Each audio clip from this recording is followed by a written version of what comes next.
less stress, more time, more money. Welcome to the Cashflow Contractor, short with Khalil bin Haj.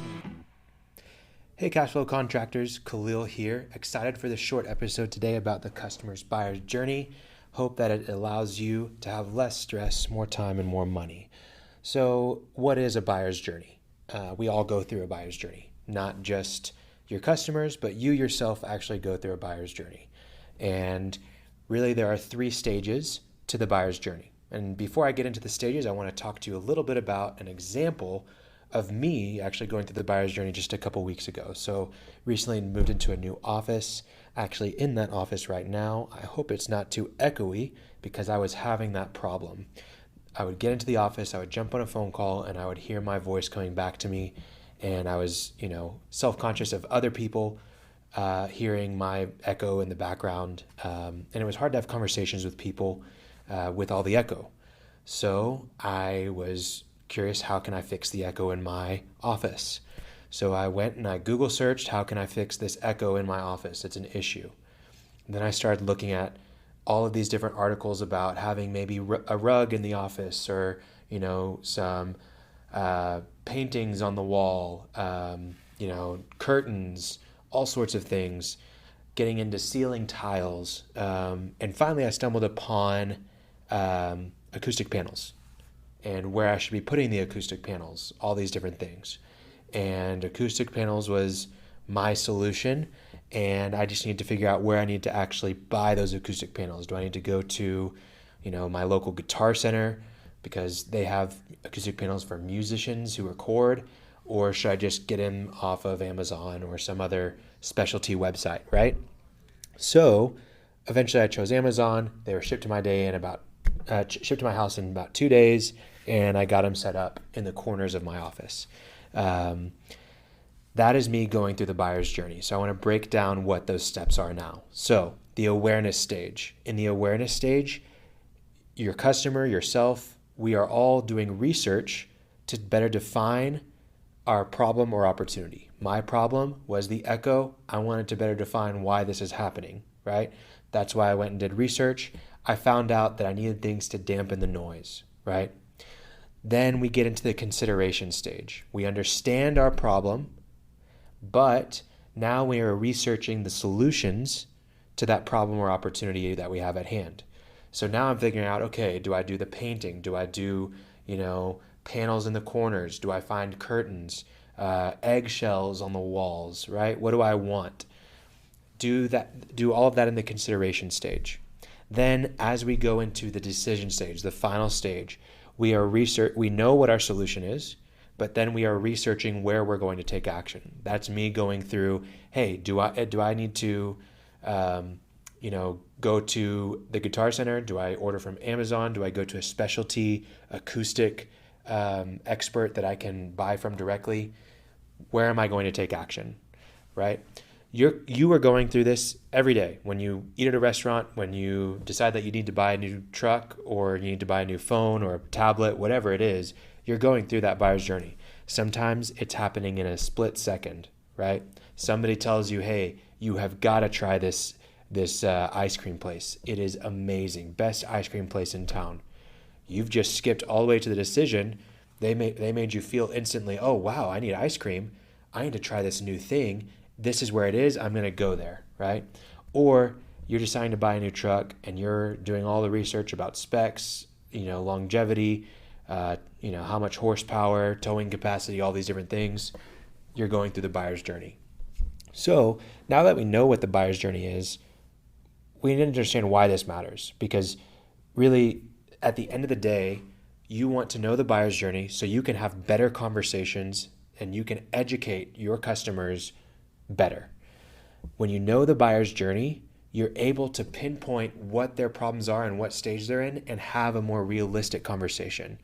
If someone's ready to buy and I'm trying to educate them on some of the issues they're having rather than the product that I have or the service that I provide, I am not matching with my customer and I'm not joining their conversation. I'm really interrupting their conversation. If I'm trying to sell someone who doesn't even realize they have a problem and I'm really just trying to close the deal, I'm not going to be having a good conversation with them. So now that you understand what the buyer's journey is, you understand why it's important, here's what you can do about it. We talked about in where to start with your marketing, creating that buyer persona. The next thing that I want you to do is make a list of reasons that your customer would buy the product or service, right? So for example, if you are selling countertops, right, for kitchens, you make a list of all the reasons why your buyer persona, right, would buy that product, would buy countertops from you. So maybe it's that they're trying to remodel their kitchen. Maybe it's that they want to have a stain-free surface, or a surface that can handle hot materials, or they just want their house to look better.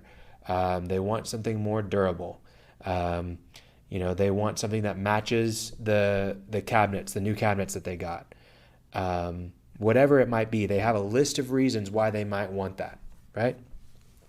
Then what I want you to do, I want you to make a list of all the questions, the concerns, the problems, the mistakes that your customer might have when trying to buy that product, right?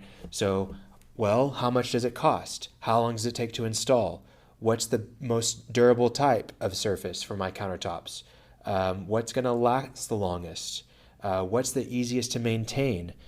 How do I take care of my countertops? These are all good questions. Concerns. Does this chip easily? Is it bad that I have, iron pots and pans? Is that going to damage these? Are they going to handle the heat well? I've got kids that are always dropping stuff on the countertops. Whatever it is, what are some of the problems that they're going to have with it? Mistakes that they may make. How do I know that this is a really quality material? How can I tell the difference? Whatever it might be, list out all of those questions, concerns, problems, mistakes, obstacles, frustrations, whatever it is that they may make along the way as they're going through the buyer's journey. Those are really going to give you a much better idea. You already know these things in your head, right? You talk to customers all the time. You're thinking about, you get these questions from them all the time. The big thing, you just want to have them mapped out, because as soon as you have them mapped out, you're going to be able to approach these conversations much better. You're going to be able to write out your answers really easily, and then you're going to be able to have the same response every single time. You're going to be able to send those answers in emails. You're going to be able to put those answers on your website, right? You're going to be able to put educational things in front of your customers more prominently, more clearly, and in a way that really resonates with them, right? Then the next thing is, you've done all this stuff. It's really helpful. I just want to leave you with a couple of resources that'll probably help you along the way. We're going to be talking about StoryBrand a lot. It's so important to understand the story that your customer's going through, that you're making them the hero and not you, that you're just the guide for them. StoryBrand is a book by Donald Miller. Fantastic read, great audiobook as well. If you drive a lot and you listen to podcasts like this one, highly encourage you to put our podcast down. Go purchase the StoryBrand audiobook and listen to it when you're driving or when you're working, whatever it is that you're doing. With that, you're able to do BrandScripts through mystorybrand.com. That's a free resource. You don't even have to buy the book to do it. It's got great educational videos in there, but it really just helps you fill out your customer's journey and their story, and how you can better approach your customers and their story. Here's a little extra that I'm going to give. We've filled out one of these brand scripts for someone that we call Homeowner Heather, right? Fictional person, but real person. If you think that you're dealing with someone like Homeowner Heather as one of your customers, then you can find that brand. You can look through that brand scripts, and it's going to give you a lot of great ideas about how to approach them as a contractor. That's really filled out for a remodeling contractor, but you could probably use it otherwise. And if you just want to see an example, just go follow the link in the show notes and download a link that goes to that brand script for Homeowner Heather. I hope this was helpful. Keep taking care of yourself. Keep improving every little day. You'll be on your way to less stress, more time, and more money. Appreciate you guys. Talk to you soon. Thanks for listening to The Cashflow Contractor. Check out our website in the show notes or visit thecashflowcontractor.com.